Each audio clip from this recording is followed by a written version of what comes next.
Slow aerial sweep over an empty desert plateau at dawn. The camera glides over dunes and cracked earth, then dips low to reveal the faint geometry of stone foundations, the skeletal remains of walls long stripped to their base. A voice emerges over the stillness. Every empire leaves behind bones. Every people leave behind the proof of their passing. Except this one. The scene shifts. The pyramids of Giza tower above the Nile's shimmer. The terracotta army stares eternally from its earthen vault. Viking ships, buried beneath grassy mounds, sleep alongside their kings.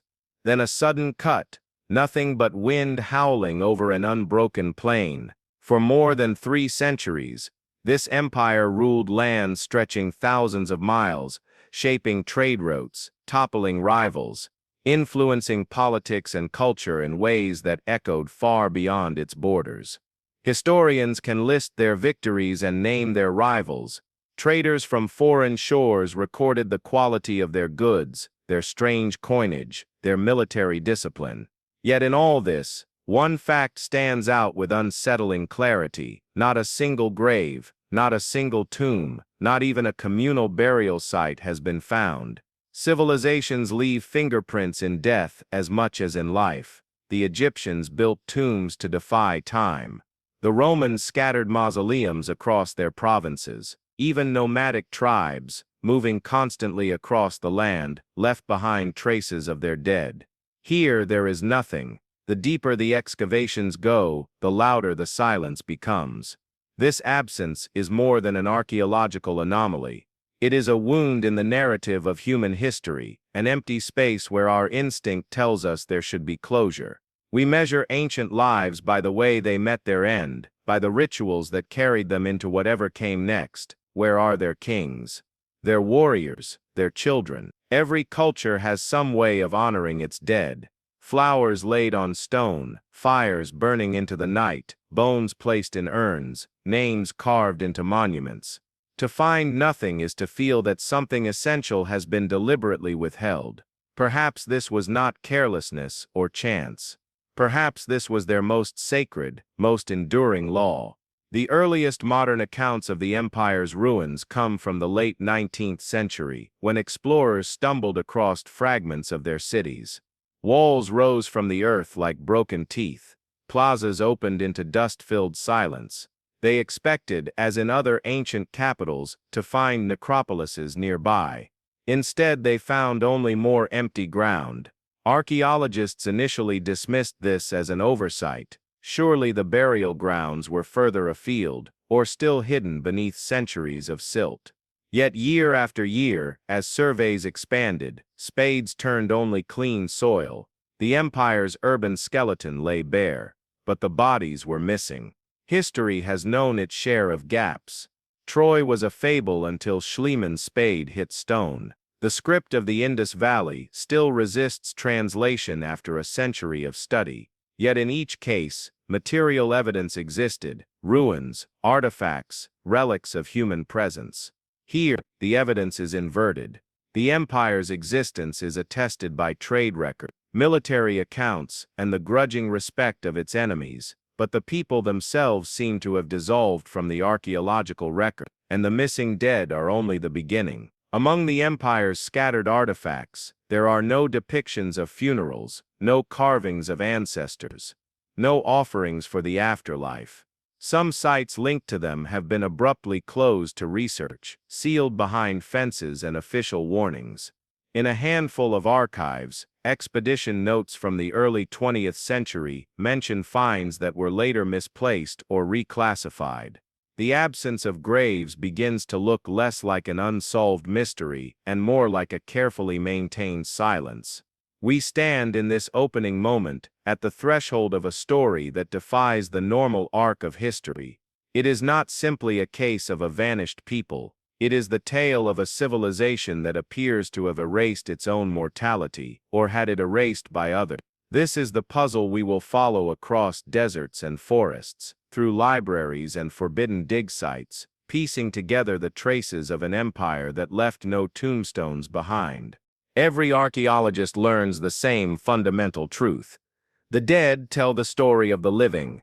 Burial sites reveal diet, health, social hierarchy, and belief. In some cases, a single grave can rewrite an entire chapter of history. Across the ancient world, the rule is consistent.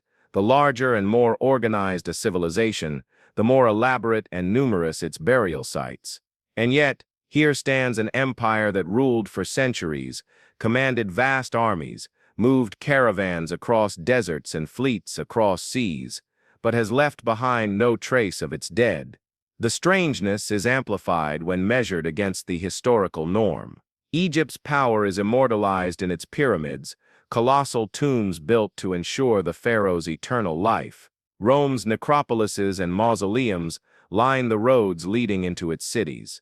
In China, emperors were buried with armies of clay, entire landscapes recreated underground for the afterlife. Even small transient cultures from nomadic herders in Central Asia to Pacific Island communities leave burial sites, cremation pits, or ritual markers. Death leaves a footprint, but here the footprint is missing. When the empire's first fragments were linked together by modern historians, this absence was waved away as a temporary inconvenience. Surely the graves existed, just not yet uncovered. Archaeology is patient, they said. Sometimes sites lie hidden for centuries under shifting sands or thick jungle. There was confidence, even arrogance, in the belief that time and technology would eventually bring the evidence to light. That confidence has now rotted into unease. Excavations in territories once under the empire's control have yielded the expected ruins of fortifications, marketplaces, temples, and administrative buildings.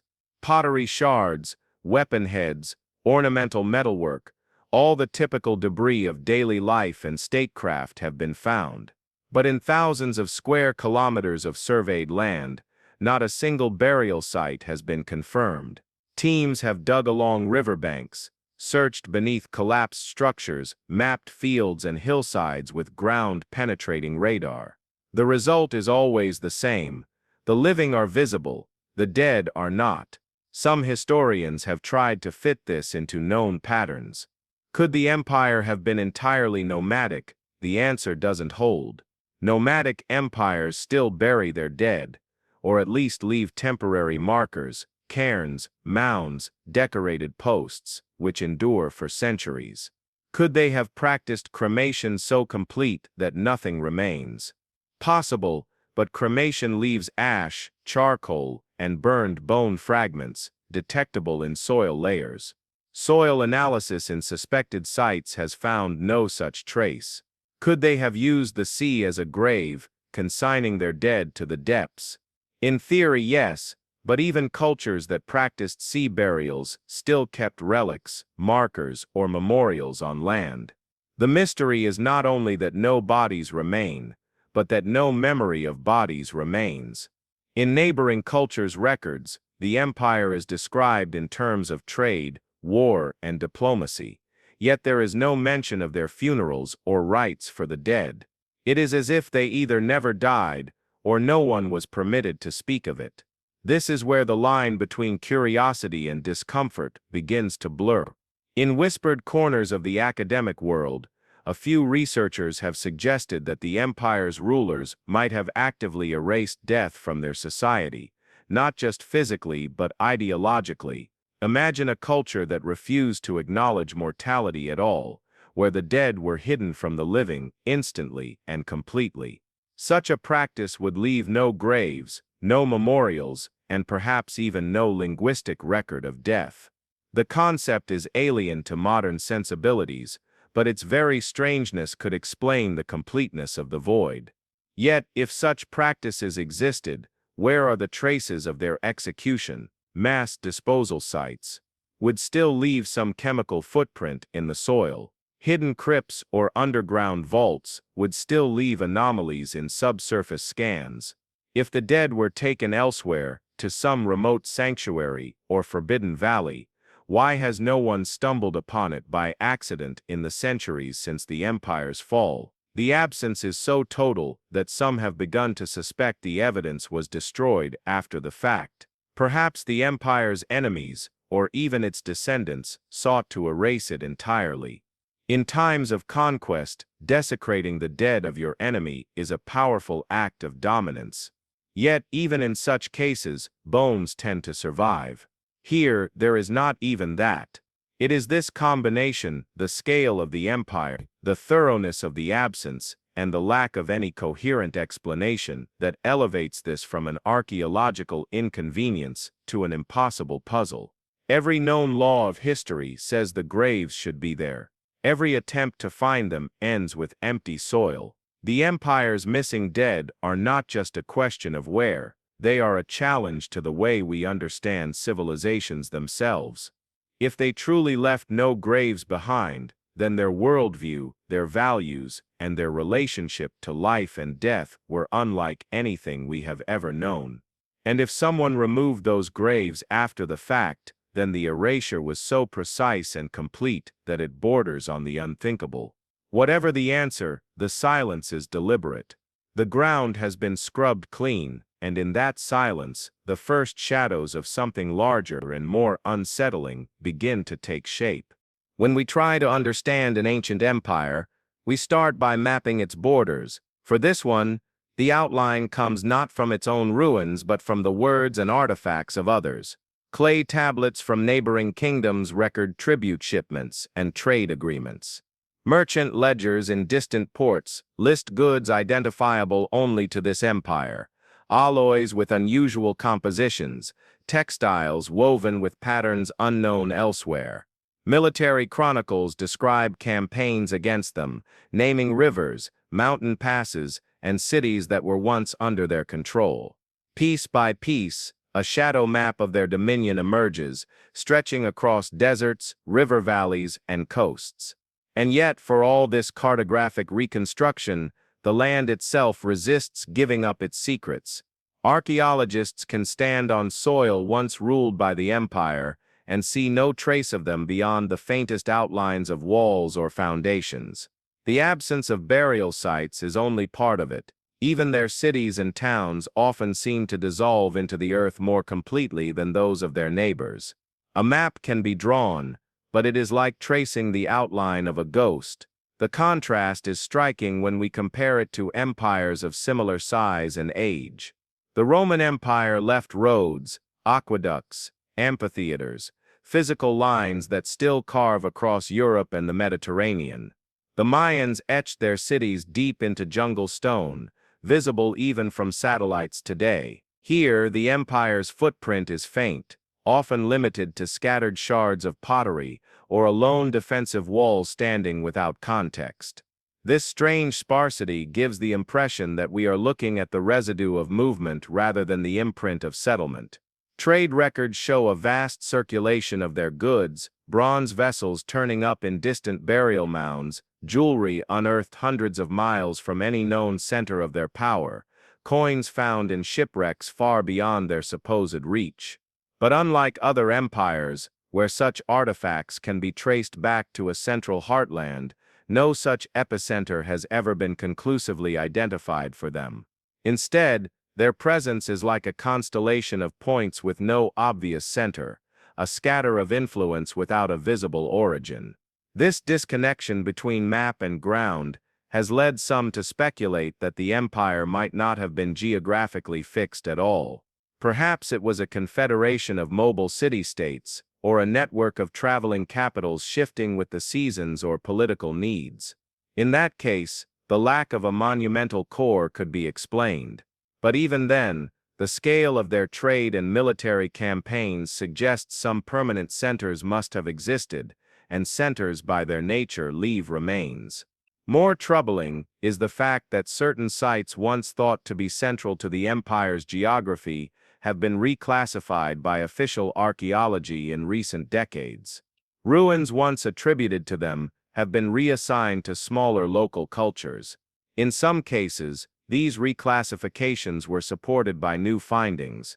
In others, the justification is vague or unpublished. To those watching closely, it seems as though the map of the empire is being quietly redrawn, not just by the winds of time but by human hands. Military accounts from their enemies paint vivid pictures of fortified cities, high walls, towers, gates, strong enough to withstand sieges for months. Yet, in every confirmed excavation of such locations, the fortifications appear incomplete or strangely provisional, as though they were dismantled before abandonment. The stone is missing, the wood is gone, even the post holes, which should survive for centuries, are sometimes absent. This pattern repeats so consistently that it begins to feel intentional, a withdrawal that leaves no stronghold behind for the conqueror to use. The same is true for their administrative hubs. Written sources describe bustling markets, vast granaries, and civic buildings.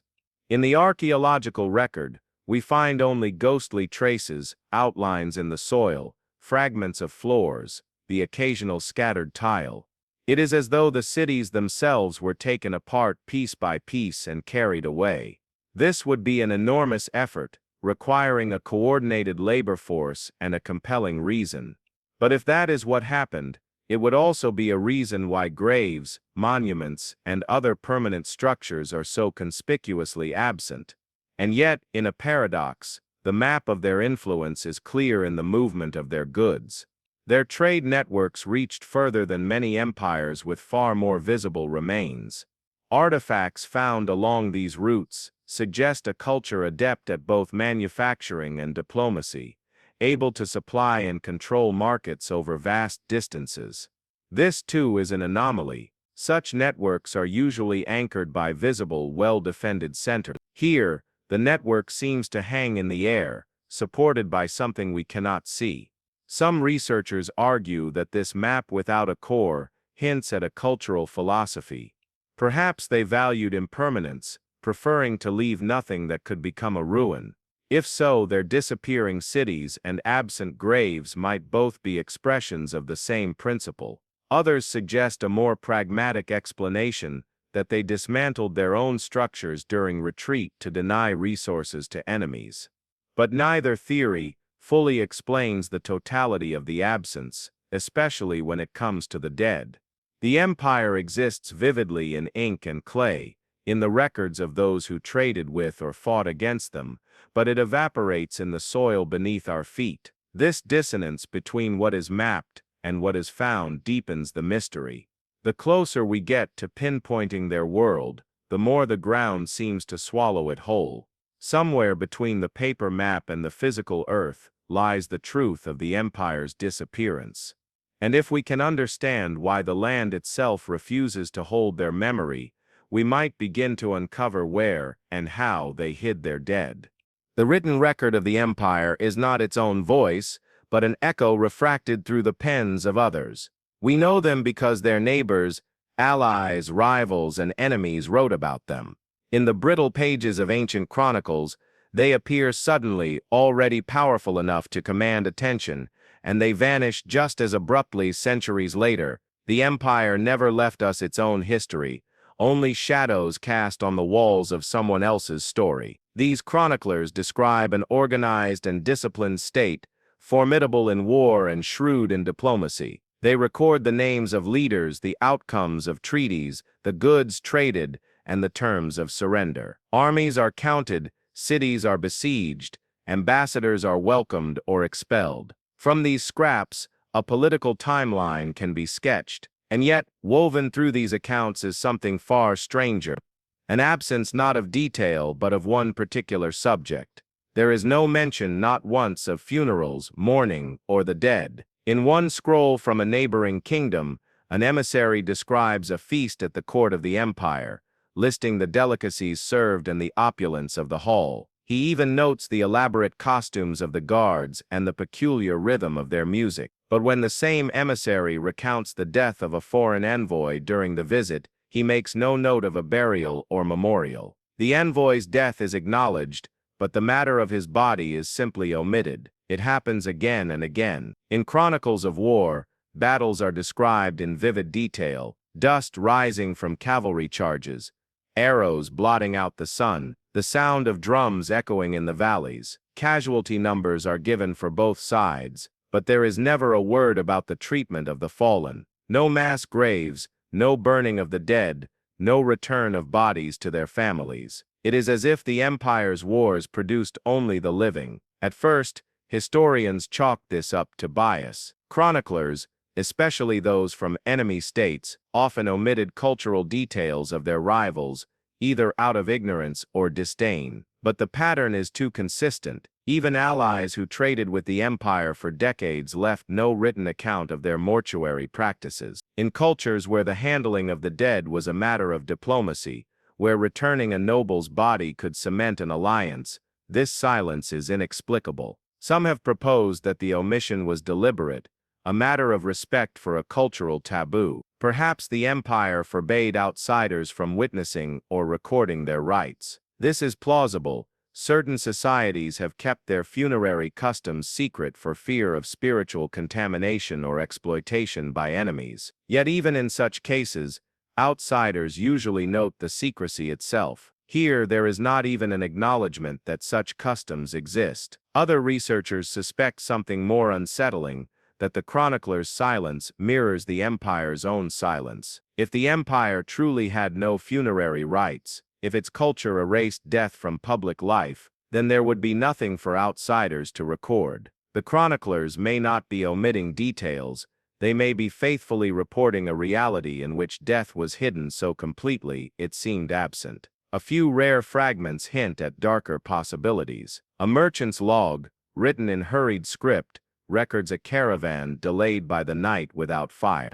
The meaning is uncertain, but some interpret it as a reference to a mass disappearance of travelers, their bodies never found. In another text, an enemy general writes that after a decisive victory, we searched the field until the moon rose, but found only the armor and weapons of the fallen. If these are accurate, then the removal of bodies was immediate, methodical, and absolute. The chroniclers themselves offer no explanation. Their focus shifts abruptly back to trade routes and political negotiations, as though the missing dead were not worth remarking on. This narrative gap becomes a kind of negative space, one that grows more troubling the more we see it repeated. What makes this silence even more conspicuous is the richness of detail in other aspects of the empire's portrayal. Their architecture is described: tall halls with walls of polished stone, gates inlaid with metal. Their court ceremonies are noted for their precision,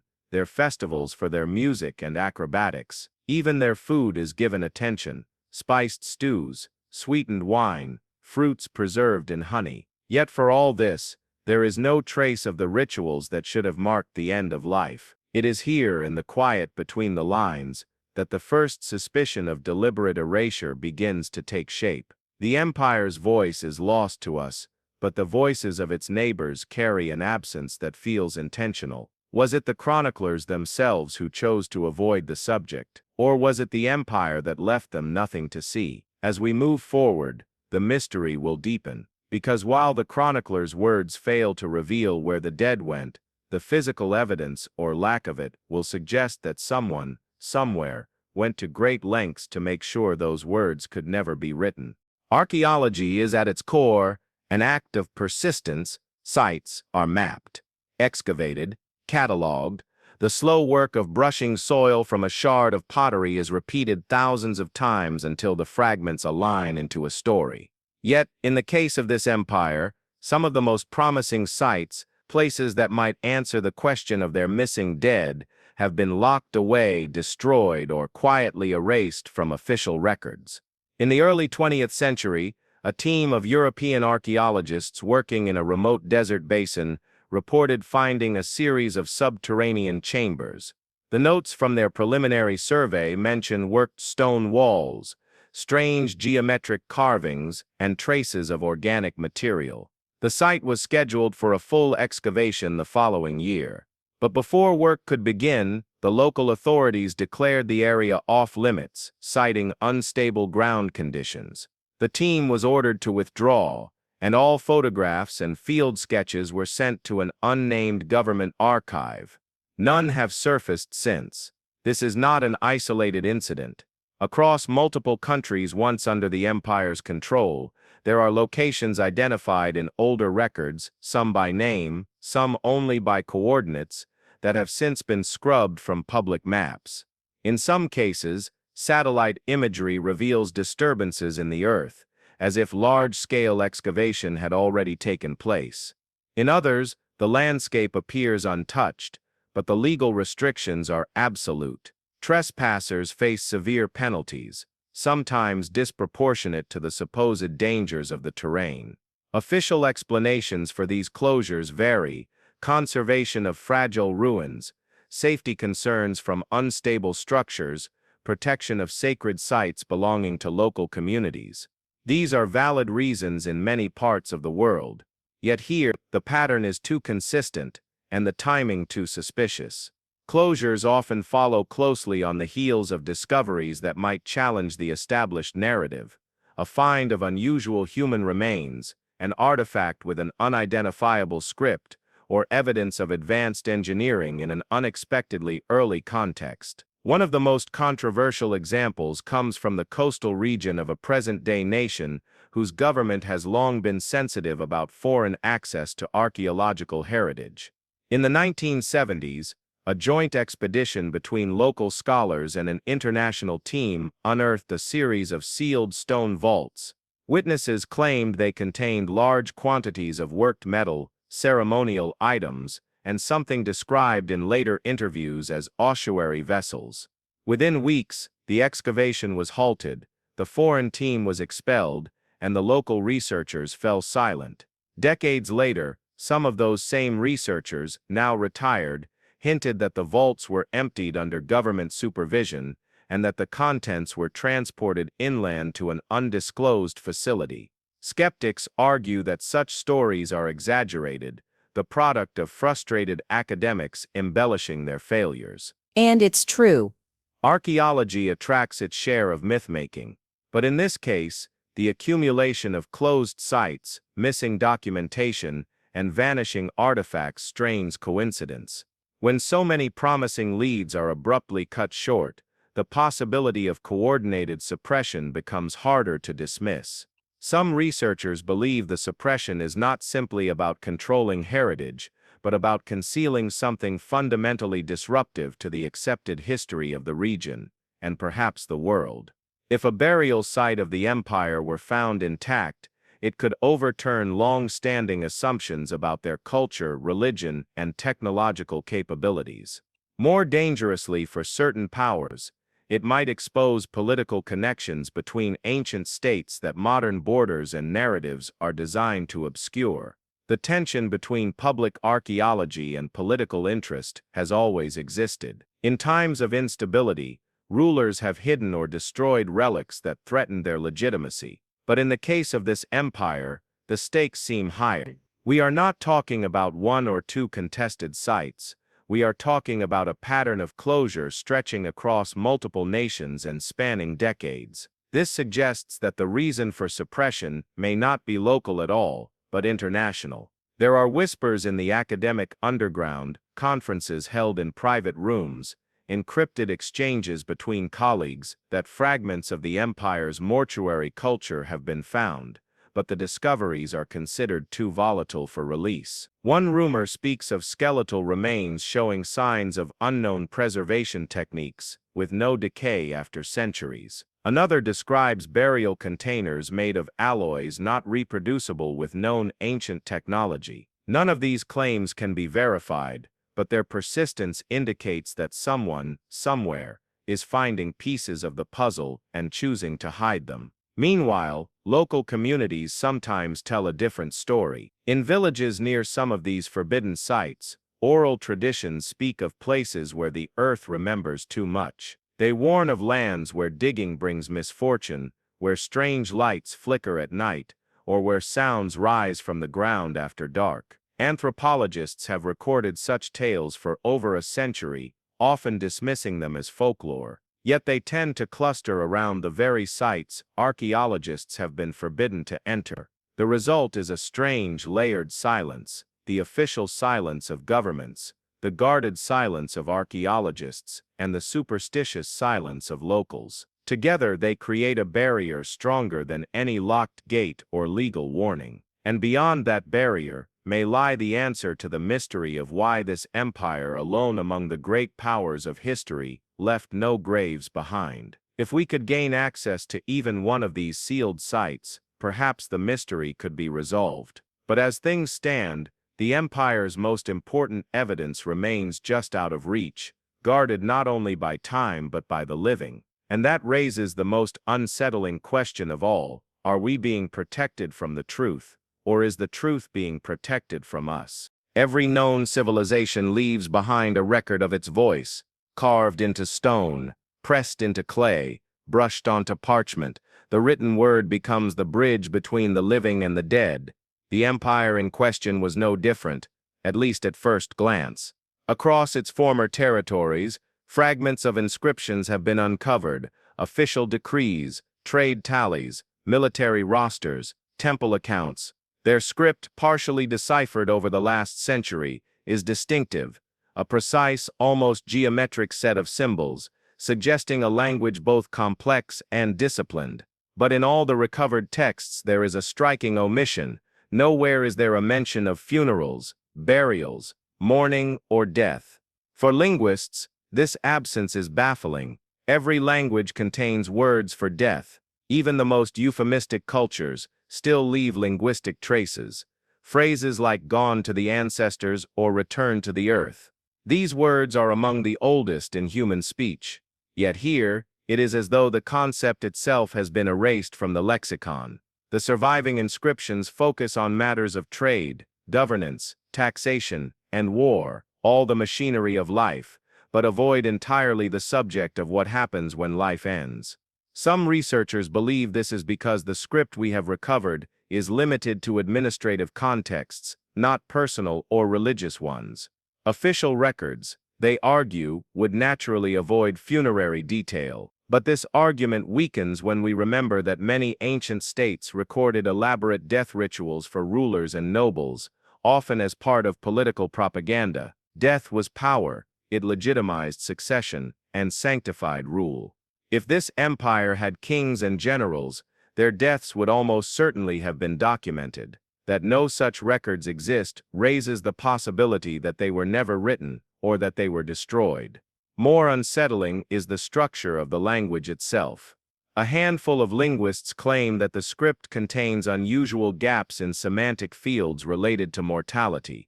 There are words for sickness, for injury, even for disappearance, but these terms never lead to a final state. Someone may be absent or unseen, but never dead. Time is marked in terms of harvests and rains, not lifespans. Even war records, which detail victories and losses, speak only of units removed or forces diminished, never of soldiers dying. If this is intentional, it may reflect a cultural worldview in which death was either denied or conceptualized in a way radically different from any we know. Perhaps they saw it not as an end, but as a transformation so complete that it fell outside the realm of normal speech. Some anthropologists compare this to certain secretive priesthoods in history, where death was not spoken of directly, but approached through layers of metaphor known only to initiates. In such cases, the absence of a word was a form of protection, a way to keep the dead separate from the living in both thought and language. Another possibility is censorship. If the empire's rulers sought to control the collective memory, they may have systematically removed references to death from the official record. Over centuries, this could have reshaped the very structure of the language, making it possible to speak only in terms the state approved. The result would be exactly what we see now, an official script that seems blind to mortality. What complicates matters further is that the script itself resists full translation. Despite decades of work, only about 60% of known symbols have been securely deciphered. The rest remain mysterious, their meanings inferred from context or guessed outright. Some of these undeciphered symbols appear in ritual or monumental contexts, carved into the walls of temples or ceremonial platforms. A few linguists suspect that these may be the missing words, the ones relating to death and burial, but without more examples, the theory remains speculative. In the margins of academic publications, in whispered conversations at conferences, There are hints that some fully translated inscriptions do mention the dead, but these have not been released. One persistent rumor claims that a private collection in Europe contains a funerary stele bearing the empire's script, with symbols unlike any on public record. The stele is said to have been removed from a now restricted site in the 1930s and has since vanished into the vault of a wealthy collector. The possibility that the empire's true language of death has been hidden away, whether by accident, greed, or design, is tantalizing. Without it, we are left to read a culture through half its vocabulary, like trying to understand a symphony with the strings removed. We hear the rhythms of their markets, the commands of their generals, the decrees of their governors, but the voice that should speak of grief, remembrance, and the passage into whatever lies beyond is missing. Language is the memory of a people. If the empire truly erased death from its words, then it was erasing it from its identity. And if that is the case, the absence of graves may not be an accident of history at all, but the deliberate outcome of a philosophy that began with the very way they spoke. Cities are the anchors of history. Long after their rulers have turned to dust, the walls, roads, and foundations remain, mapping the lives of those who built and walked them. For most empires, urban ruins are the skeletal framework on which the rest of the story hangs. But for this empire, even its cities seem to resist survival. We know they existed, they are described in foreign chronicles, named in treaties, counted as prizes in war. Yet when archaeologists search for them, they find little more than outlines in the soil, fragmentary walls, and an odd emptiness where the weight of centuries should be. The pattern repeats across the map. A battle account from a neighboring kingdom describes laying siege to a fortified city for 90 days, finally breaching its gates. It names the city, details the width of its walls, even lists the spoils taken. But the site identified with that city, based on geography and other records, yields nothing more than shallow rubble and scattered pottery. The walls are gone, the gates vanished. There is no rubble piled where they should have collapsed, as if the city had been dismantled rather than destroyed. In some cases, the dismantling seems almost surgical. Blocks of stone that once formed defensive towers have been removed entirely, with no evidence of where they were taken. Timber, which might have rotted away over centuries, leaves no post holes, no stains in the soil. Even decorative elements, carved lintels, columns, statues, are absent. It is as though the city had been consumed by something that left no trace of digestion. There are precedents for cities being stripped in this way.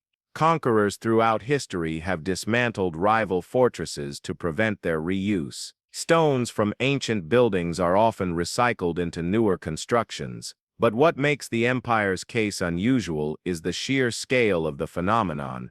Entire urban centers reduced to little more than topographic anomalies, over a territory that spans thousands of miles. This is not random scavenging over centuries, it feels like a coordinated policy. One theory suggests that the empire itself may have dismantled its cities during periods of retreat, either to deny resources to enemies or to relocate its population. Such a strategy, though extreme, is not without precedent.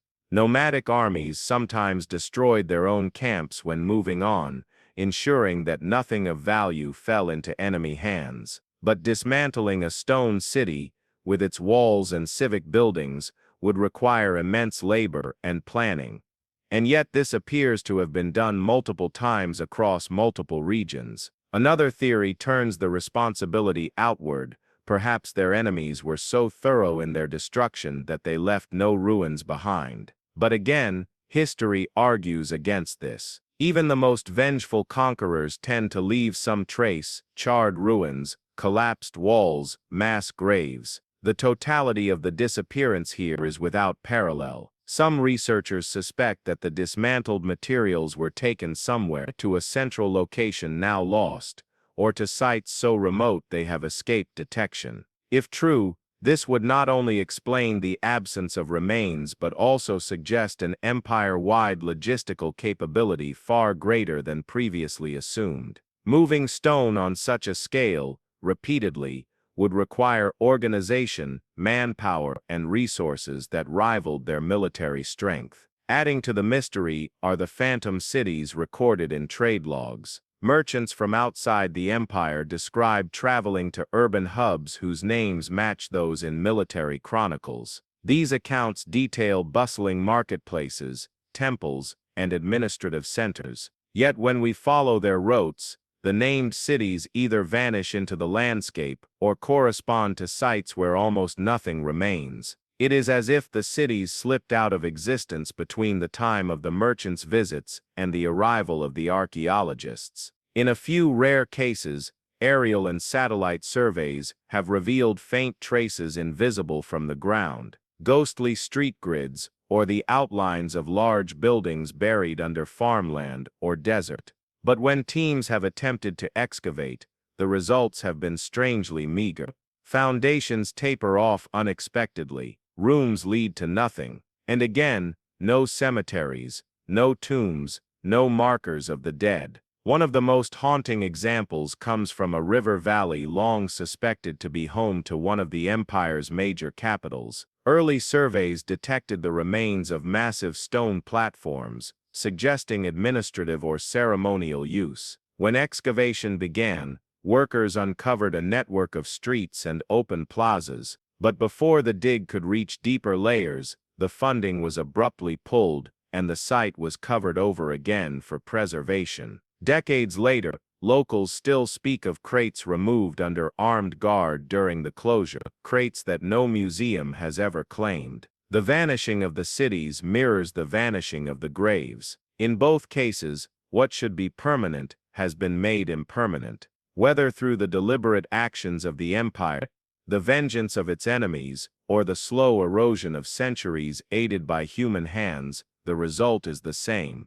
The physical core of the empire is gone. If we could walk those streets as they were, perhaps we would find clues to the absence of the dead, temples with no altars to ancestors, plazas never used for funerals, houses with no shrines for the departed. Instead, we are left with empty ground, fragments of pottery, and a map that points to places the earth refuses to reveal. The disappearance of the cities is not a separate mystery from the missing graves. It is the same mystery, refracted through stone instead of bone. And somewhere in the choice, whether by design or destruction, to remove both the living centers and the resting places, lies the key to understanding the empire's true nature. Trade is the lifeblood of an empire. It leaves behind tangible fingerprints, warehouses filled with goods, docks lined with cargo, caravanserais with worn thresholds from centuries of merchants passing through. Even when cities fall, their trade routes endure in the form of coin hoards, imported artifacts, and the debris of commerce. In the case of this empire, however, trade is the one arena where the record appears abundant, but only outside its own borders. Foreign archives brim with references to the empire's goods. Spices, textiles, metalwork, and finely worked glass are described in chronicles from 3 continents. Coins bearing their unique emblem, a sunburst inside a double ring, have been found as far away as the Baltic and the Persian Gulf. Foreign merchants wrote of their skilled craftsmanship, their efficiency in negotiation, and their disciplined marketplaces. Yet inside the former territory of the empire itself, such evidence is almost non-existent. There are no vast warehouses filled with their exports, no caches of unsold goods, no damaged stock discarded in forgotten corners. It is as if every object they ever made left the country and never returned. In most ancient economies, trade debris is inevitable. Pottery sherds from broken storage jars, damaged tools, discarded packaging. These accumulate in layers of soil and garbage heaps, forming archaeological time capsules. But digs in the empire's former cities yield almost none of this. What little remains often appears foreign in origin, suggesting imports rather than homegrown products. It is a strange inversion. Their goods survive only abroad, while their homeland is strangely bare. Some historians argue that this reflects a deliberate economic strategy. The empire might have been structured as a pure export machine, designed to funnel goods outward in exchange for raw materials, foodstuffs, or political influence. Such a system could explain the lack of domestic clutter. But even in such cases, one would expect to find workshops, tool marks, or production waste. Here, those traces are almost entirely absent. Others see the absence as evidence of post-collapse scavenging. Perhaps later populations systematically removed anything of value, leaving nothing behind. Yet this explanation too feels incomplete. Scavengers rarely take everything. Even the most thorough looting leaves behind scraps too broken or too common to be worth carrying away. The precision of the absence here suggests something more controlled, more intentional. The problem deepens when we examine the trade routes themselves.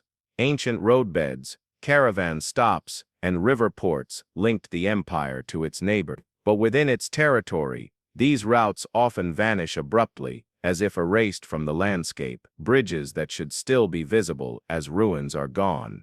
Way stations are stripped to bare soil. River docks show no signs of wear or rebuilding. It is as if the arteries of commerce were not only abandoned, but surgically removed. A handful of merchant records hint at an explanation. These documents, preserved in foreign libraries, mention that the empire's goods were sometimes delivered by intermediary traders who claimed to represent the empire but whose own origin was unclear. In some cases, foreign buyers never entered the empire's cities at all. Goods were exchanged at neutral sites on the frontier, with the heartland remaining closed to outsiders. If true, this would mean that much of what we think of as imperial trade may have been conducted at arm's length, shielding the inner workings of the empire from direct scrutiny. There are darker interpretations. Some fringe researchers propose that the empire's entire economy was structured to vanish alongside its physical footprint, that its workshops were mobile, its storage facilities temporary, its routes deliberately transient. In this view, the absence of trade debris is not an accident, but the result of a philosophy that treated permanence as a weakness. Goods flowed outward, leaving nothing behind that could anchor the empire's memory in place. Complicating the picture are the coins. Thousands have been found abroad, but their distribution is oddly patterned. Large concentrations appear in port cities far from the empire, but very few are found in neighboring territories. Some numismatists believe this points to controlled long-distance trade rather than local exchange. Others see it as evidence of tribute payments or secretive alliances, hinting at political relationships that have not yet been uncovered in the historical record. The question that lingers is why an empire so active in trade would leave so few traces of its commercial infrastructure. Was it secrecy? Was it mobility? Was it erasure after the fact? Each possibility feeds back into the central mystery, the absence of graves. For if the empire treated goods as transient, if it dismantled cities and erased roads, then perhaps the disappearance of the dead was part of the same worldview. Nothing fixed, nothing left behind for strangers to find. The merchants of foreign lands praised the empire's goods, but they never spoke of seeing a funeral, a grave marker, or even a mourning custom. Trade, like life, seemed to flow endlessly outward, and then, like the empire itself, dissolve into silence.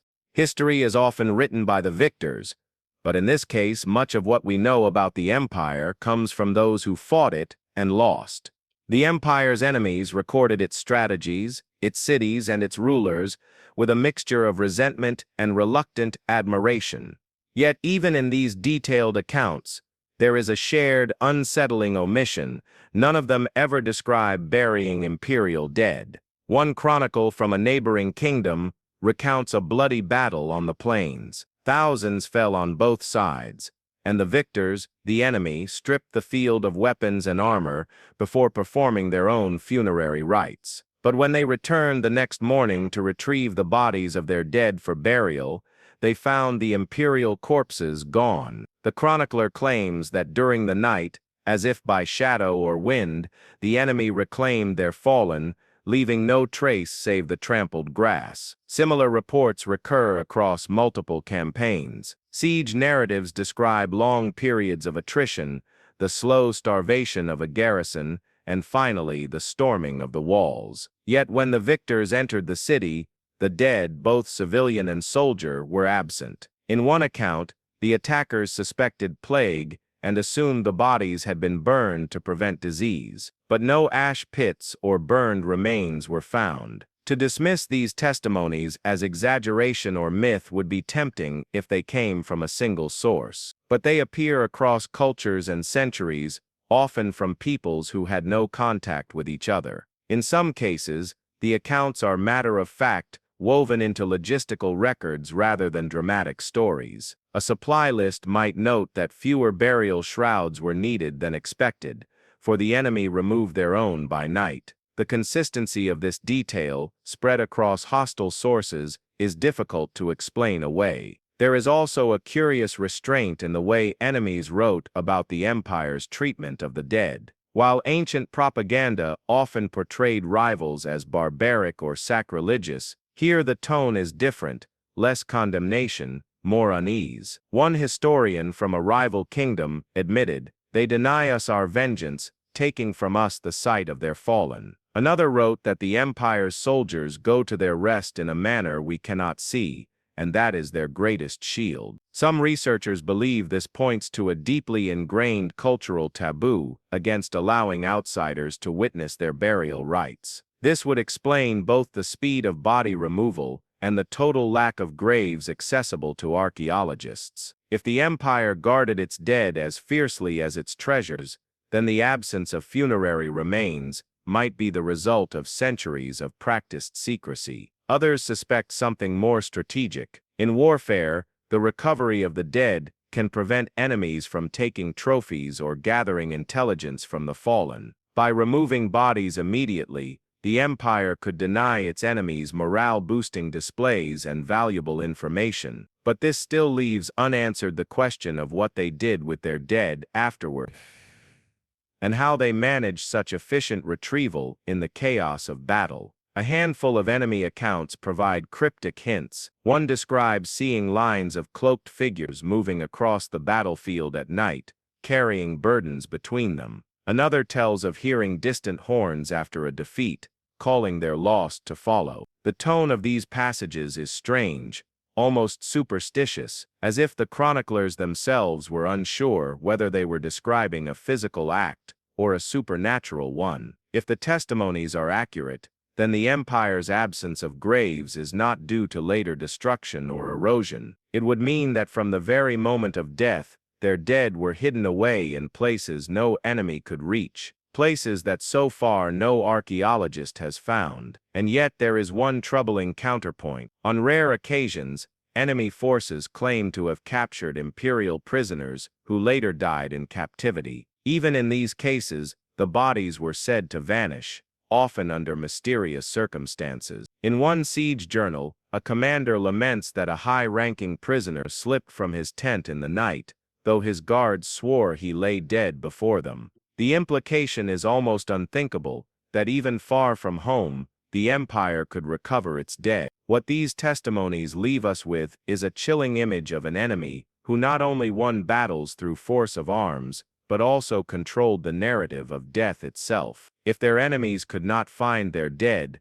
neither could history. The battlefield became as barren of imperial remains as their cities and trade routes.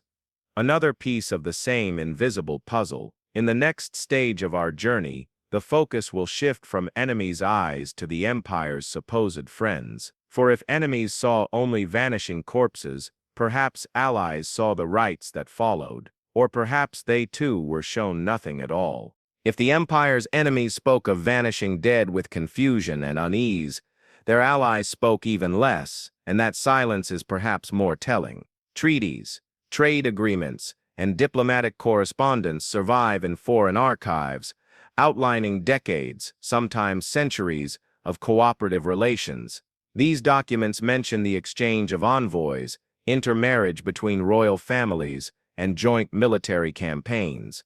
Yet in the thousands of pages of political record, there is not a single direct description of an imperial burial, mourning rite, or gravesite. At first, this might seem like an accident of preservation. Diplomatic texts are about politics, not funerals, But when compared to other alliances of the same period, the absence stands out sharply. For example, Allied states often recorded the funerals of their partners' rulers, both as a mark of respect and as a political signal. Descriptions of these events, who attended, how the body was prepared, what rites were observed, are common in historical records. They served as moments of shared culture, opportunities to publicly affirm loyalty. Yet in the case of this empire, no such moments appear. Foreign courts did send delegations to the empire for royal deaths, but their reports are strange. One ambassador's journal recounts arriving at the imperial capital after the passing of its ruler. He writes of processions, mourning banners, and the wearing of dark garments, but when it came to the actual funeral, his account breaks off. The next entry jumps to the following week, noting only that the city returned to brightness and the new sovereign sat the throne. There is no mention of a burial site, a pyre, or any place where the dead ruler now rested. Even more peculiar are the accounts from military allies who fought alongside the empire. In the aftermath of battle, Allied forces would sometimes share in the burial of the dead as an act of solidarity. But in joint campaigns with the empire, the Allies described tending to their own fallen, while imperial troops withdrew for private rites. What happened in those intervals remains undocumented or deliberately unrecorded. One theory holds that the Allies respected an imperial taboo and simply avoided describing what they saw. This is plausible, especially if the rites were considered sacred or secretive. Ancient cultures often held that certain funerary practices should never be depicted or discussed with outsiders. The Allies, valuing their relationship with the empire, may have chosen silence over disclosure. Another possibility is that the empire ensured their allies never witnessed the rites at all. A recurring detail in several Allied accounts is the sudden and unexplained departure of imperial forces from a camp or city before dawn, often after the death of important figures. When they returned, there were no bodies left to tend. It is as if the empire moved its dead swiftly and intentionally to hidden locations, even when surrounded by friendly forces. There are hints, however, of whispers beneath the official record. A fragmentary letter from a court in the far south speaks of hollowed mountains where the empire took its dead. Another, from a coastal ally, mentions being forbidden to sail to a certain chain of islands during the imperial mourning period. These are vague, tantalizing clues, but they are never expanded upon in surviving correspondence. Some historians suggest that the Allied silence was not just cultural but contractual, that treaties with the empire may have included clauses forbidding the sharing of certain knowledge. If so, this would represent a remarkably sophisticated approach to controlling information, one that extended beyond military secrets into the realm of death and remembrance. The absence of graves in imperial territory might therefore be only half the story. The other half could be the active suppression of knowledge outside it. If no one was allowed to witness, describe, or map the places where the dead were taken, then the empire's control over its memory would be total. But there is a risk to such control. It creates fertile ground for rumor. In regions once allied to the empire, folklore began to fill the gaps left by official silence. Stories of subterranean cities filled with the sleeping dead, of tombs that drifted on hidden rivers, of bodies transformed into light. These tales may be pure invention, or they may preserve distorted echoes of the truth. Allies in silence, enemies in confusion, both leave us with the same unanswered question: where did the empire put its dead, and why did it go to such lengths to ensure no one could follow? The next step in unraveling this mystery lies not in political records or military accounts, but in the half-forgotten myths of the people who lived within the empire itself, the ones whose ancestors should have inherited its cemeteries, but instead inherited only empty ground.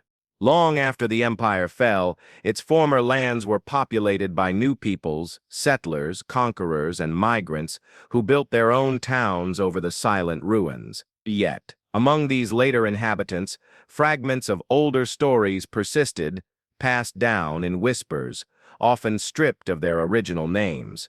These were not histories in the formal sense, but myths, half remembered and half believed, about the people who came before, and most of all about what they did with their dead. In the Highland villages, elders told of a last procession that traveled only at night.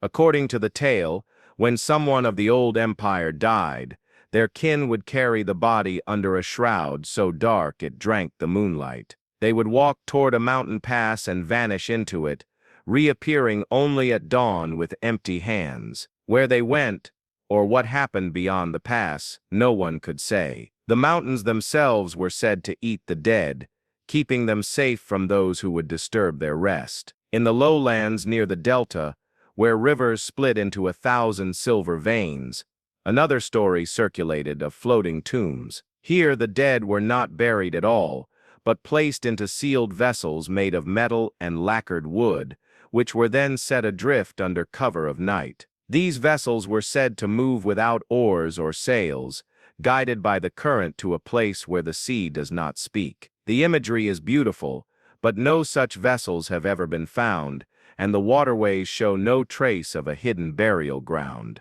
Coastal fishing communities spoke of the lamps beneath the waves. According to their legend, the empire's dead were lowered into the deep inside weighted coffins of glass, each containing a lamp that burned without smoke or fuel. Fishermen claimed that on certain nights, when the water was perfectly still, they could see faint lights far below the surface. Modern divers have searched these areas, finding nothing but silt and darkness. What makes these myths compelling is not their poetry, but their consistency. Across vastly different regions there is a shared theme. The dead were taken somewhere inaccessible, somewhere outsiders could never reach. Whether into mountains, rivers, or the depths of the sea, the journey always ended in a place deliberately hidden from the living. Some anthropologists argue that these myths are late inventions, symbolic ways for later populations to explain why they could find no graves of their predecessors. In this view, the old empire's real burial practices were forgotten, replaced by fantastical tales that gave meaning to the absence. Yet others suggest that the myths might preserve fragments of truth, distorted by time but grounded in actual practices. The idea of mountains swallowing the dead, for example, could point to cliffside or cave burials concealed by landslides or intentionally sealed. The floating tombs might hint at a maritime funerary tradition, now erased by centuries of coastal change. There is another, more unsettling possibility, that the myths themselves were seeded by the empire, a form of cultural misdirection designed to keep outsiders guessing. If the empire's people knew their burial customs would one day be questioned, they could have spread multiple contradictory stories to ensure no single narrative could be trusted. Over centuries, these stories would take root, surviving long after the empire's political power had faded. Oral traditions sometimes contain strange points of overlap that suggest an underlying truth. In 3 separate regions, one inland, one coastal, one mountainous, there are legends of a silent feast held after the death of an important person. In each version, the mourners prepare an empty seat at the table for the deceased. The feast lasts until midnight, when the food at the empty place is taken away, and the mourners leave without speaking another word. The similarity of this ritual across such distance hints at a shared cultural core, perhaps a symbolic farewell that preceded the actual disposal of the body. What is notably absent from all these myths is any reference to the physical decay of the dead. There is no talk of rot, no mention of bones, no fear of ghosts lingering near the burial place. Instead, the dead are portrayed as somehow whole, even in their absence, as if their bodies were taken to a place where they would remain unchanged. This focus on wholeness echoes ancient beliefs about immortality, preservation, and the journey of the soul. But in the empire's case, the emphasis seems to be on removal rather than display. Unlike the Egyptians, who showcased their mummified dead in monumental tombs, the empire people may have believed that true preservation required absolute secrecy. As the myths spread and evolved, They took on local flavors, merging with the beliefs of the newcomers who settled the land. By the time scribes began writing them down centuries later, the empire itself was already a phantom in the historical record, and its dead were phantoms twice over. If we want to separate truth from invention, we must move from the realm of oral tradition into the physical world. For while the empire left no graves, it may have left clues in the one place even the most careful erasure cannot fully control: the ground beneath our feet. In the next stage, we turn to the archaeologists who have dug for decades in the empire's heartland, sifting through the soil for any sign, a shard, a tooth, a scrap of cloth, that might finally lead us to the resting places of the dead. For over a century, archaeologists have combed the former heartlands of the empire, chasing rumors, reading ancient maps, and digging where myth and topography overlap. They have found traces of roads, foundations of vast buildings, intricate irrigation systems, and artifacts of daily life so well preserved, they seem almost modern. But one thing they have never found is a grave, not a single confirmed burial site belonging to the empire's people. The absence is more than puzzling. It is statistically improbable. In most ancient civilizations, cemeteries are among the easiest features to locate. Even when buildings collapse and roads vanish, human remains tend to persist. Bones, teeth, and burial goods survive for millennia in the right soil. Mass graves from battles, lone tombs of elites, simple pit burials of the poor, all are staples of archaeological discovery. But here, there is nothing. Not even an isolated skeleton that can be confidently attributed to the empire. The frustration among researchers is palpable. Many began their careers hoping to be the one who finally uncovered the first grave, the site that would prove the empire's burial customs and unlock the deeper mysteries of its culture. Some have devoted decades to the search, mapping hundreds of potential locations based on geography, oral history, and comparative anthropology. Yet each excavation ends the same way: broken pottery, tools, and architectural remnants, but no human remains. Some propose that this is simply a matter of bad luck or incomplete coverage. The empire's actual burial sites, they argue, may lie in areas still unexplored, deep in mountain valleys, beneath modern cities, or under thick layers of sediment, where rivers have shifted over time. Others, however, believe the problem is not one of location but of method. If the empire's burial practices left no trace in the soil, then traditional archaeological techniques may never find them. This has led to increasingly unconventional approaches: ground-penetrating radar, aerial LiDAR scans, and remote sensing have all been deployed in search of anomalies, underground chambers, hollowed hills, or unnatural cavities that could indicate tombs. Some scans have revealed intriguing possibilities: massive subterranean voids in the mountains, perfectly symmetrical depressions beneath forest floors. But excavations at these sites have so far yielded nothing but stone, earth, and the occasional tool cache. A particularly haunting discovery came in the form of a sealed tunnel complex beneath one of the empire's largest known cities. The tunnels showed signs of deliberate construction, with smooth walls and precise angles, but were completely empty. No bones, no grave goods. Just long corridors leading to chambers that seemed designed to hold something, chambers now utterly bare. One school of thought suggests that the empire may have practiced transitory burial, temporary interment, followed by later removal of the remains. In such a system, bodies might have been exposed or stored until soft tissue decayed, then the bones collected and taken elsewhere, perhaps to a central repository. If that final resting place was in an environment that destroyed organic material, such as acidic peat bogs or volcanic soils, it could explain the total absence today. But this theory runs into problems.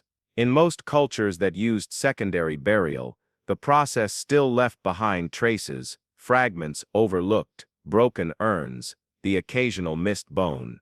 The sheer perfection of the empire's absence feels intentional, as if they were not simply disposing of their dead but erasing them. Some archaeologists have privately admitted that the search has begun to feel less like excavation and more like chasing a ghost. The longer the absence persists, the more it fuels speculation that the empire's burial customs were deliberately designed to defy discovery. Whether for spiritual, political, or practical reasons, they may have taken measures to ensure their dead would never be disturbed, measures far beyond what most ancient societies attempted. This has led to a controversial, almost heretical, idea within the field that perhaps the empire's dead were never buried at all. Instead, they might have been transformed by fire, by chemical processes, or by some now lost technology into a form that left no recoverable trace. The archaeological record, in this case, would not be incomplete. It would be exactly as intended. The frustration is amplified by the knowledge that without graves we lack the most direct evidence of who these people were biologically, their genetic makeup, their diseases, their diets. Bones and teeth are time capsules of human life, and in their absence our picture of the empire is built entirely from the objects they left behind, not the people themselves. For now, archaeologists continue to dig, though with growing awareness that they may be playing a game whose rules were written to keep them losing. But in the shadows of this scientific struggle, there are those who claim the mystery has already been solved, not by science, but by secrets passed quietly among certain families, whispered in old guilds, and kept alive, in records never meant for public eyes. And if those claims are true, the next chapter of this story will take us far from the clean precision of the excavation site into the murkier realm of forbidden archives and hidden custodians. In every vanished civilization there are always whispers of documents that survived, not in public collections, but in private vaults. In the case of this empire, those whispers point to what researchers call the forbidden archives, a loose term for rumored caches of records said to be in the hands of religious orders, old aristocratic families, or even remote monasteries far from the empire's original borders. Unlike the meticulously catalogued holdings of national libraries, these archives, if they exist, are deliberately inaccessible. Requests to view them are politely refused or simply ignored. The official reason is usually preservation, that the materials are too fragile, too incomplete, or too obscure to be of use to outsiders. But some suspect a more deliberate motive, that these records contain information the keepers believe should never be revealed.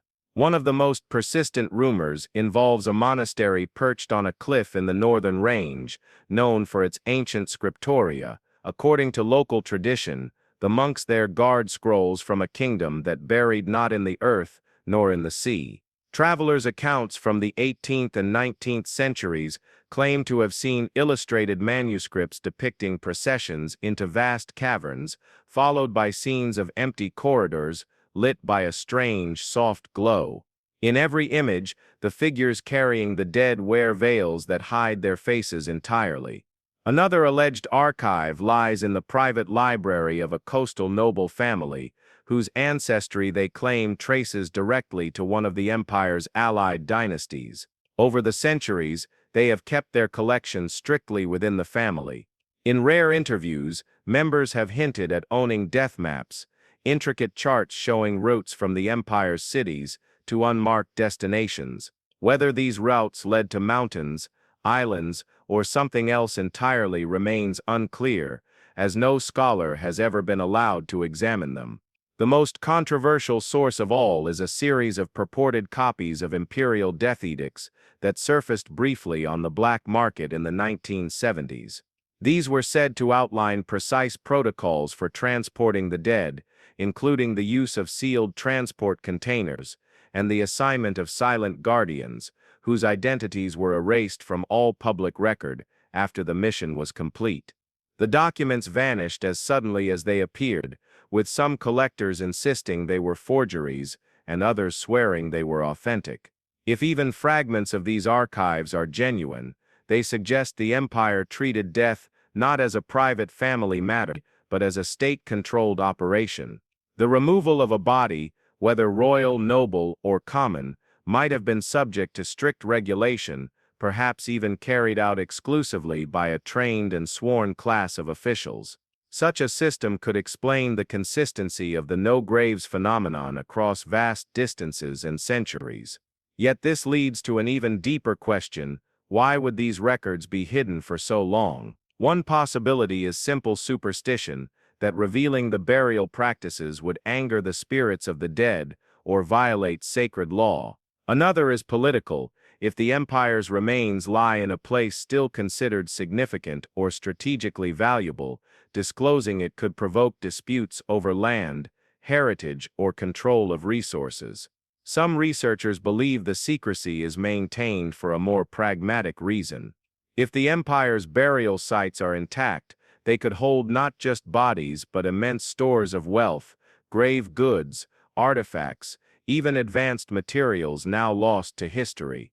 Revealing their location could invite looting on a catastrophic scale. In this light, the forbidden archives might not be protecting the dead for spiritual reasons at all, but for security. Over the years, a handful of rogue historians and journalists have claimed to have gained partial access to these secret collections. The accounts vary wildly, from seeing detailed descriptions of embalming fluids that leave no residue, to reading inventories of death barges that never returned from their journeys. Some accounts are almost certainly embellished. Others feel chillingly precise. What they share is a sense of deliberate erasure in the official record, mirrored by deliberate preservation in the unofficial one. The empire's public face showed no graves because its private mechanisms ensured the dead were taken elsewhere, and the knowledge of where and how was locked away in archives that the living guarded with obsessive care. The tantalizing frustration is that the more these archives are whispered about, the less likely they are to ever be openly examined. Their guardians, aware of the growing global fascination with the empire's mystery, may see that fascination itself as a threat. And so each request denied, each rumor dismissed, becomes another stone in the wall keeping history at bay. But sometimes walls crack, sometimes through chance or calculated betrayal, a fragment escapes. And in the case of this empire, one such fragment allegedly did, a single journal entry from a man whose role in the imperial funerary process was never meant to be recorded. If the account is real, it could be the closest we have ever come to witnessing the journey of the dead firsthand. The fragment is small, barely a page, but its contents have stirred more debate than entire archaeological reports. Written in a cramped, hurried script, it is believed to be the personal journal of a man known only as K, whose identity remains uncertain. Some suspect he was a low-ranking functionary in the Imperial Transport Corps. Others think he might have been a coerced laborer from a conquered people. Whoever he was, the words he left behind do not read like a planned confession. They read like someone recording what they should never have seen. The entry begins without preamble. We were told not to look inside, but the cover had shifted. K describes a wooden container sealed with wax and bound with metal clasps, large enough to hold a body. It had been loaded onto a wagon in the dead of night, surrounded by men in identical veils and unmarked uniforms. When the cart struck a deep rut in the road, one of the clasps snapped loose. The others did not notice. K, walking alongside, allowed himself a brief glance inside. He does not describe a corpse. Instead, he writes of something wrapped in many layers of fabric, though the cloth did not sag as cloth should, and there was a faint radiance, as if moonlight had been caught beneath it. He mentions an odor, but not of decay, rather something like wet stone after rain. The moment lasted only seconds before the clasp was fixed and the journey resumed.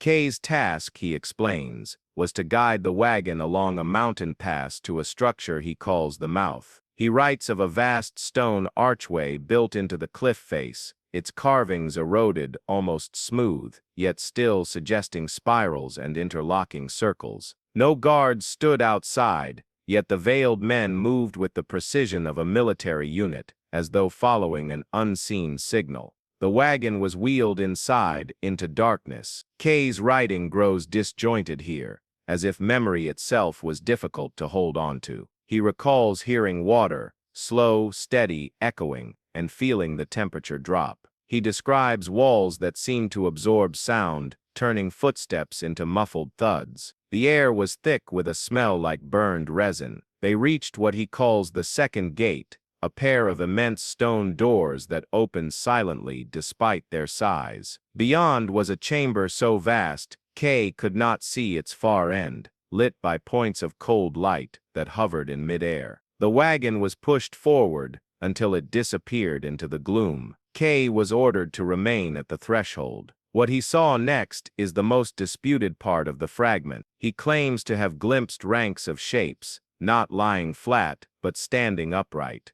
each wrapped in the same luminous fabric, stretching away into the darkness like a forest of still figures. He could not tell if they were human remains or something else entirely. The veiled men bowed their heads and began to chant, a low rhythmic sound that made the lights flicker. Then a figure approached. Taller than the rest, wearing a mantle embroidered with gold thread, it placed a hand on Kay's shoulder, said a single word he did not understand, and gestured for him to leave. The final lines of the entry are almost panicked. We were given coin, told never to return. They said our names would not be spoken again. I do not know if I dreamt it, but I feel the light still on my eyes. Historians have picked apart every detail. Skeptics argue the account is too fantastical, too perfectly mysterious to be authentic. They suggest it was written much later by someone hoping to profit from the empire's mythos. Others counter that the specificity of the sensory details, the resin smell, the cold lights, the spiraled carvings, point to genuine first-hand experience. If it is real, Kay's account would suggest the empire's dead were not scattered in hidden graves, but gathered in a single monumental necropolis, perhaps deep within the mountains. The standing arrangement, the uniform wrappings, the controlled access, all hint at a highly centralized and ceremonial process. But it also raises troubling questions. Why preserve the dead in such a way? Why hide them from the living?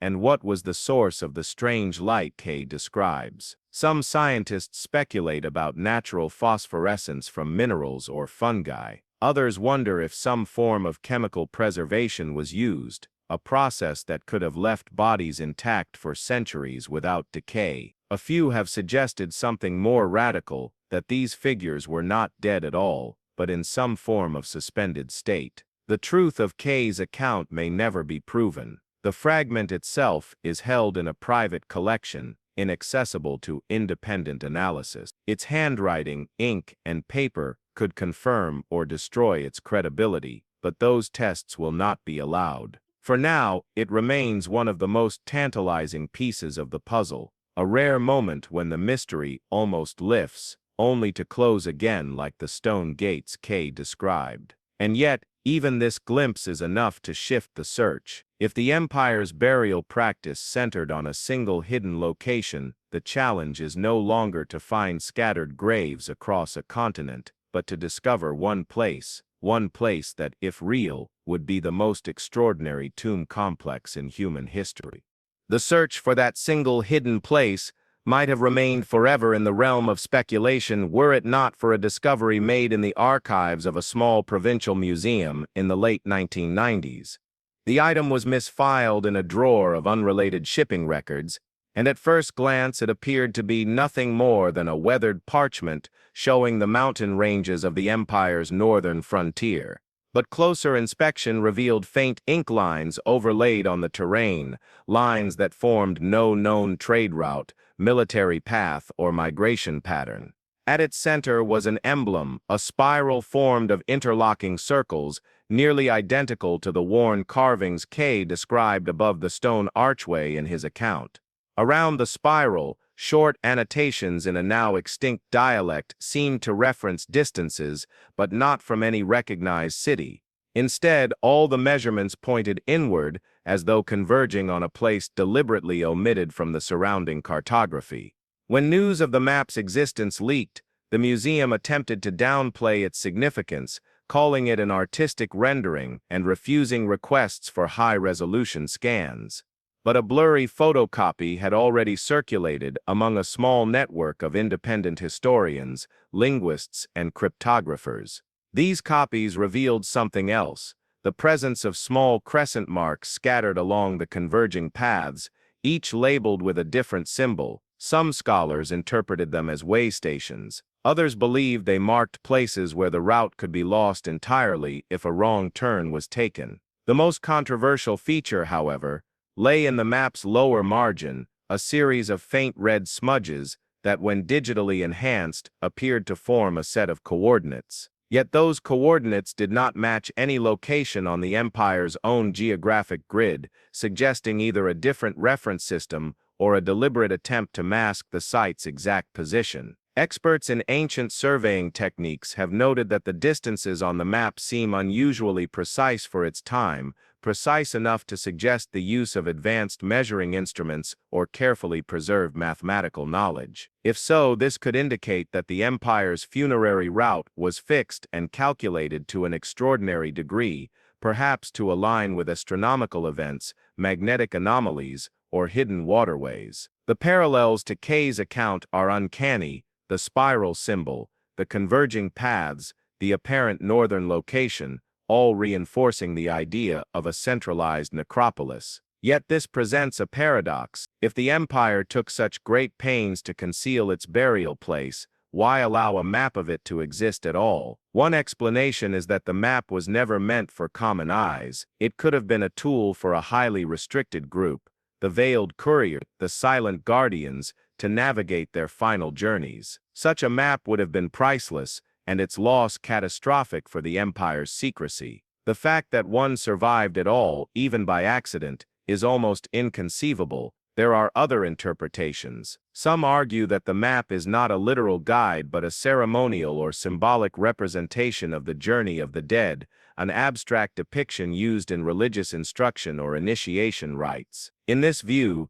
the spiral is not a place but a concept, and the route is not a road but a path of transformation. This would explain why certain elements defy geographic logic. Attempts to follow the map have so far met with frustration. The terrain it depicts has changed dramatically over the centuries due to erosion, landslides, and human development. Some of the crescent-marked locations now lie beneath modern infrastructure or in politically restricted zones. And in the few cases where expeditions have attempted to trace the paths, unusual obstacles have been reported: sudden weather shifts, blocked passes, and in one instance, an unmarked security checkpoint manned by individuals with no visible insignia. Whether these obstacles are coincidences or deliberate deterrents is impossible to say, but they have fueled speculation that the necropolis, if it exists, may still be guarded in some capacity, either by descendants of the empire's people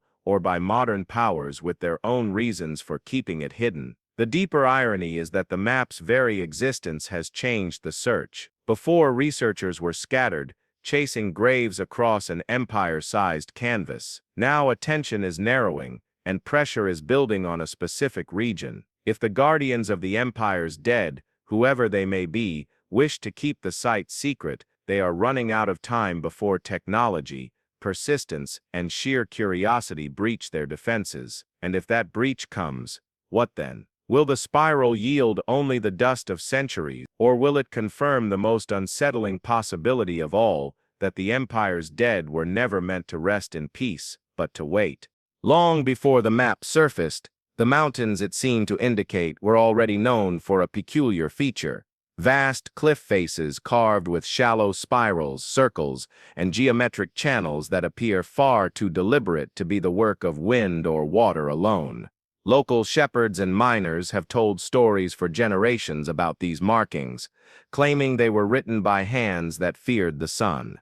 Official archaeology has taken a cautious stance, categorizing most of the carvings as either ancient petroglyphs from unrelated cultures or the result of erosion interacting with softer mineral seams.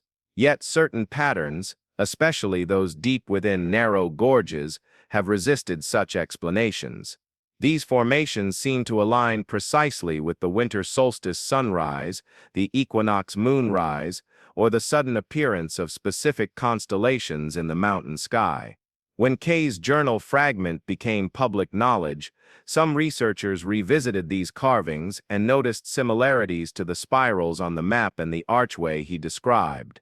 Could the carvings be not just symbols but markers, fixed reference points leading to something more concealed? A particularly striking site lies along a cliff known locally as the Curtain, a sheer wall of slate streaked with white quartz veins. At its midpoint is a spiral nearly 20 meters across, carved so shallowly that it can only be clearly seen when the sun is low in the sky. Below it runs a series of horizontal channels, as if designed to carry water or some other liquid toward the spiral's center. Geological surveys show no natural spring or runoff source here, leading some to suggest the channels were part of a ritual process, perhaps an offering poured into the rock itself. In another gorge, explorers have found a chamber half collapsed by landslides. Its surviving wall bears rows of upright shapes resembling the standing figures from Kay's account, though they are faceless and abstract. No bones or artifacts were found, only a fine powder embedded in cracks in the stone. Chemical analysis revealed the powder contained traces of calcium phosphate, consistent with both mineral deposits and human remains. Skeptics point out that ancient cultures often reuse sacred sites over time, and what appears to be a direct connection to the empire could instead be a layering of traditions from different eras. But the stylistic consistency across sites hundreds of kilometers apart suggests a unifying influence, as though a single central authority dictated their design and placement. One of the more chilling theories holds that these carvings served as a kind of broadcast, not for the living, but for the dead. In this view, the spirals and channels were part of a funerary network, each site linked not physically but symbolically to the hidden necropolis.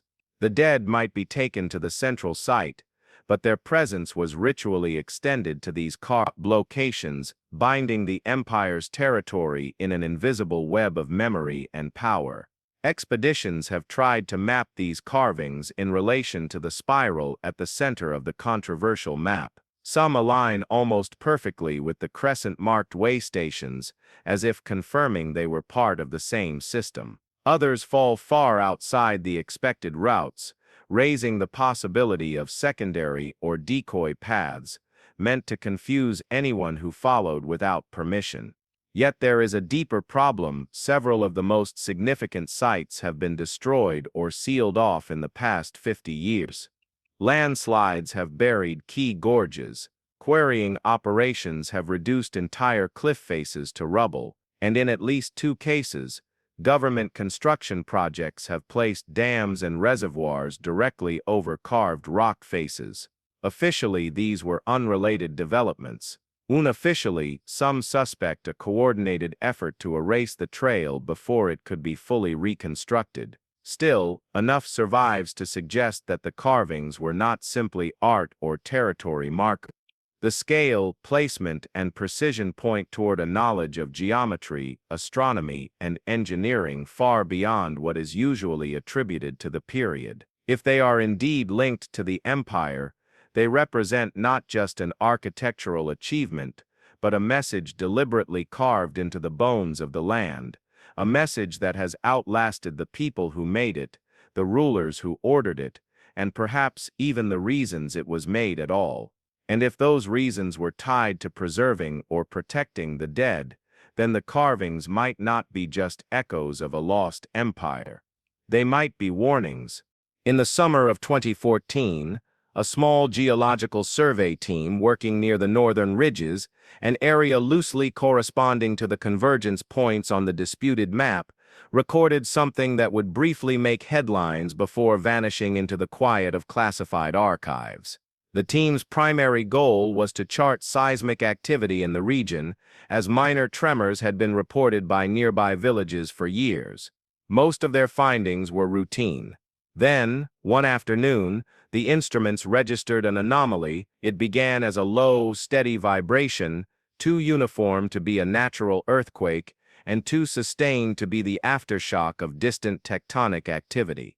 The signal carried an odd harmonic resonance, like a chord played on an instrument whose strings were buried deep in the earth. The seismographs marked it as lasting precisely 9 minutes and 22 seconds before fading, without the usual after ripples. The survey team, intrigued, checked their portable hydrophones in a glacial stream nearby. To their astonishment, the same resonance was detectable in the water, albeit fainter, and accompanied by what one technician later described as a hollow pulsing, like someone breathing through stone. The location of the anomaly was triangulated to a sheer cliff face about 3 kilometers from a set of spiral carvings, long thought to be decorative. The cliff itself showed no cracks, no caves, no sign of hollow spaces. Yet ground-penetrating radar suggested a massive void behind it, extending at least 150 meters into the mountain. Whatever lay inside was shielded by layers of dense rock, almost as if the void had been intentionally sealed. Locals have long told of a breathing mountain in the area, a legend dismissed by most historians as poetic metaphor. In these tales, the mountain exhales warm air in the winter and draws in cold air in the summer, a rhythm tied to the seasons. The 2014 data seem to give this folklore a disturbing degree of plausibility. If the void behind the cliff were connected to some kind of internal pressure system, then seasonal changes could, in theory, create air currents. But the precision and regularity of the recorded resonance suggested something far more deliberate. Shortly after the anomaly was publicized in a local paper, the survey team was instructed to halt work. 2 of their members were approached by unidentified officials who confiscated their data drives for review. The public report released months later reduced the event to a localized acoustic illusion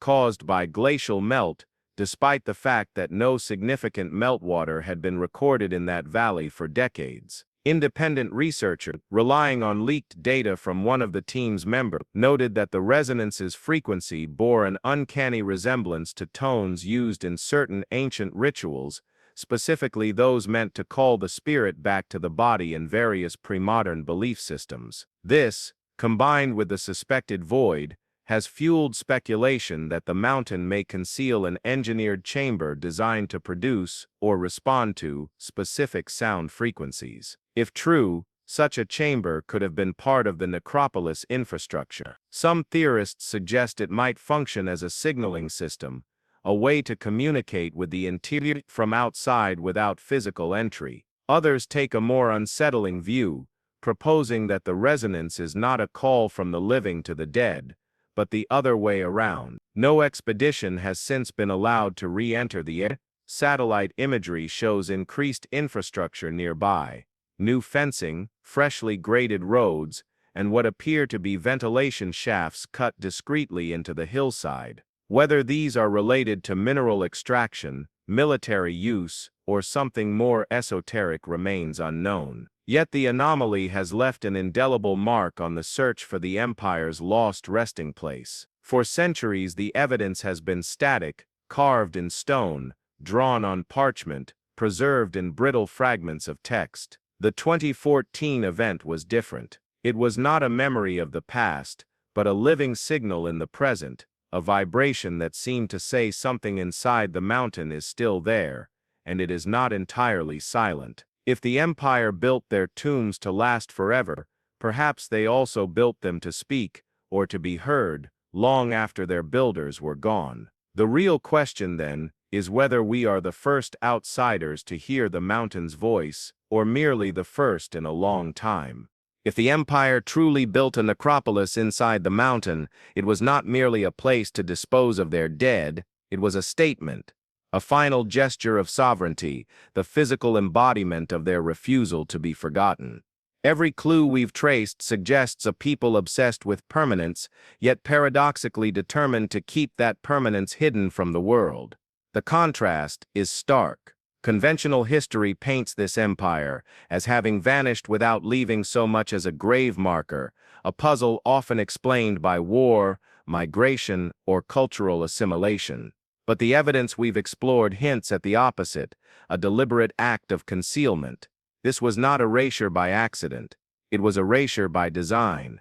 The spiral carvings, the precisely aligned way stations, the anomalous resonances, all of it feels less like remnants of a culture in decline and more like a system still functioning, still humming according to rules we no longer understand.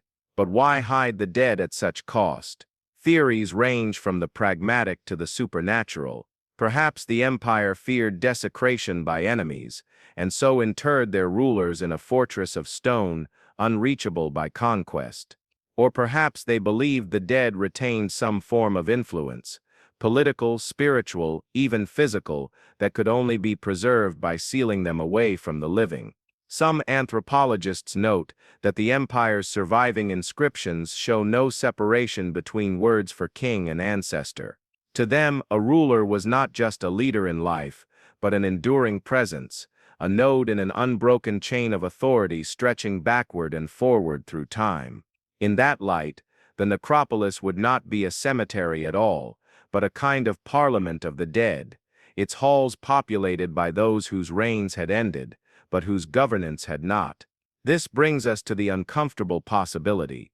If the necropolis was designed not only to store bodies, but to preserve their agency, what safeguards were put in place to ensure that agency remained under control? Could the spiral pathways, resonance chambers, and seasonal thresholds be more than ceremonial? Could they be locks, not to keep outsiders from getting in, but to keep something inside from getting out? The scattered fragments of Kay's journal take on new weight here. His descriptions of silent watchers and rooms where the air is older than the rock sound less like awe and more like caution. His repeated use of the phrase "they are not gone" may have been poetic or literal. In the centuries since, the empire's name has faded, its borders erased, its written language nearly lost, and yet certain families in remote villages still perform rituals on the solstice, facing the mountains and pouring water into the soil in precise spirals. When asked why, elders reply simply, "It keeps them sleeping." What was buried may not be the same as what was saved. The empire's rulers may have secured their place beyond death, but in doing so, they may also have bound themselves to the living world in ways neither fully benign nor entirely safe. The real danger may not be that we never find the necropolis. It may be that one day we do. Dawn spills across the mountains, the same mountains that have kept their counsel for centuries. The camera returns to the empty plateau where our journey began, a place that looks unchanged, indifferent, almost bored by human curiosity.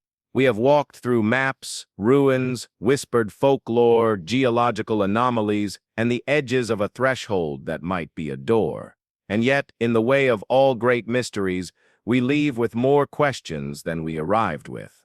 The official story still says there were no graves. Textbooks, museum placards, and tourist brochures call the absence archaeologically anomalous, a polite phrase for unsolved and probably unsolvable. But the shadow history, the one built from mismatched scraps, oral accounts, and suppressed expeditions, tells us something different. It says the graves exist. It says they were hidden so well that even time itself cannot reach them.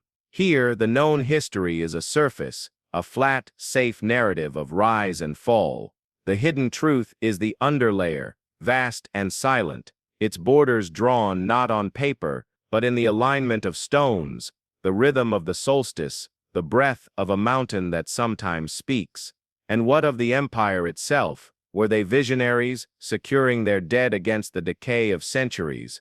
Or were they jailers of their own ancestors, binding them inside a chamber where their influence could neither fade nor escape? Did they plan for us to find the threshold one day, or was that day meant never to come? The final irony is that in protecting their dead from discovery, the empire ensured their immortality of a different kind. Their absence has made them unforgettable. They live not in monuments, but in the questions they left behind. Every rumor of a hidden door, every unexplained vibration in the rock, every spiral carved into stone is a memorial in its own right. As the wind moves across the plateau, the camera drifts upward, higher and higher, until the mountains become a pattern, almost a spiral, in the land. Somewhere below, behind walls of stone and centuries of silence, the empire's rulers may still lie in their unmarked court, beyond the reach of our tools, but not beyond the reach of our imagination. The voice fades with a final line. History is not only what is remembered, sometimes it is what refuses to be found. The empire that left no graves behind 1050 words. Dawn spills across the mountains, the same mountains that have kept their counsel for centuries. The camera returns to the empty plateau where our journey began.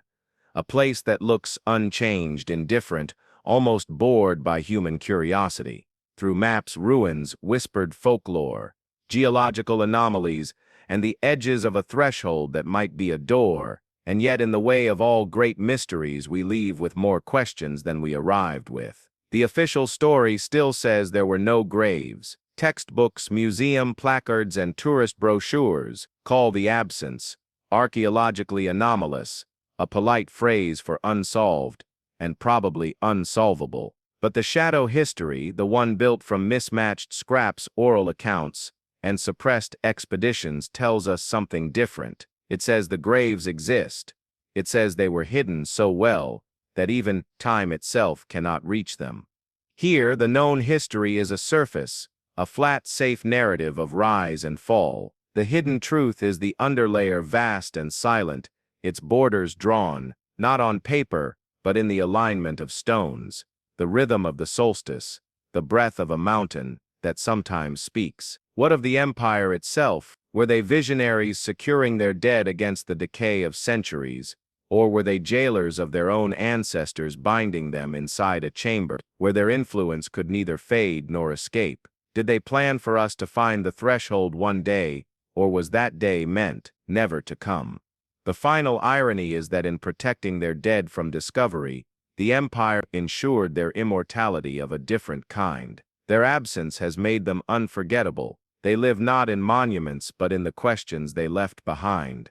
Every rumor of a hidden door, every unexplained vibration in the rock, every spiral carved into stone, is a memorial in its own right. As the wind moves across the plateau, the camera drifts upward, higher and higher, until the mountains become a pattern, almost a spiral, in the land. Somewhere below, behind walls of stone and centuries of silence, the empire rulers may still lie in their unmarked court, beyond the reach of our tools, but not beyond the reach of our imagination. The voice fades with a final line. History is not only what is remembered, sometimes it is what refuses to be found.